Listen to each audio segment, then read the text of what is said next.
vraj jedna z najkrajších častí Talianska. Cinque Terre. V preklade to znamená 5 krajín a jedná sa o 5 izolovaných rybárskych dediniek v regióne Ligúria na severozápade Talianska. Vďaka členitému horskému povrchu zostalo Cinque Terre ako dlho neobjavený poklad. Až v roku 1997 sa stalo súčasťou dedičstva UNESCO. Dedinky sú poprepájané vlakovými spojmi, kde regionálne vláčiky približne každých 10 minút pendlujú medzi mestami La Spezia a Levanto. Národný park Cinque Terre využíva svoj veľký turistický potenciál a preto sa tu vyberá vstupné na platené turistické chodníky. Cena je 7,50 € na osobu. Jednorázová cena cestovného lístka je 10 €. Monterosso al Mare sa iba zobúdzalo do teplého, ale vetenného rána. Rozhodol som sa, že si všetky dedinky Cinque Terre prebehnem po turistických chodníkoch. Tieto dedinky sú od seba časovo vzdialené 90 až 150 minút. Jedná sa o horské chodníky, kde som každú chvíľu nadiabil na tabuľku, ktorá upozorňovala na prísny zákaz vstupu v nasúvacích sandáloch, známych aj ako flip-flop. Samozrejme, turistická obuv je odporúčaná aj preto, aby sa napríklad predišlo zápcham pred mlákou na chodníku. Už pri vystúpení z vlaku ma Monterosso al Mare prekvapilo krásnymi výhľadmi na more a vystupujúcimi skalnými útvarmi z mora. Najprv som musel prejsť novou časťou Monterosso, kde sú najdlhšie pláže v celom Cinque Terre. Hneď za kostolom svätého Františka sa predo mnou rozprestrela stará časť dedinky Monterosso. Odtiaľ je už len kúsok na začiatok turistického chodníka, ktorý sa volá Senitero Azzurro a spája všetky dedinky. Táto cestička vedie po horskom teréne a buď idete hore alebo dole.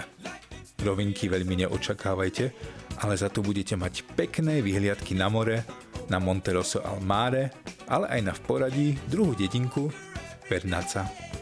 Táto dedinka je podľa mnohých rebríčkov vyhodnotená ako najkrajšia dedinka Cinque Terre, ale aj jedna z najkrajších dediniek v Taliansku.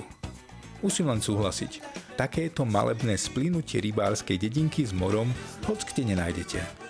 Okrem krásnych starých domčekov ma zaujala aj miestna zátoka, kde živelne narážali vlny na skaly.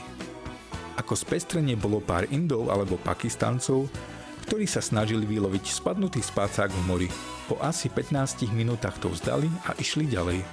Dúfam, že im more doprialo sa opäť potešiť zo spácaka doplávaného k brehu. To ale neviem, lebo som sa ďalej vydal turistickým chodníkom do v poradí už tretej dedinky Corniglia. Musím povedať, že táto cestička bola ešte náročnejšia. Cestu mi spestrila česká rodinka, kde asi 18-ročný syn počúval cez Bluetooth reproduktor nohavicu a pokývkával hlavou ako na rockovom koncerte.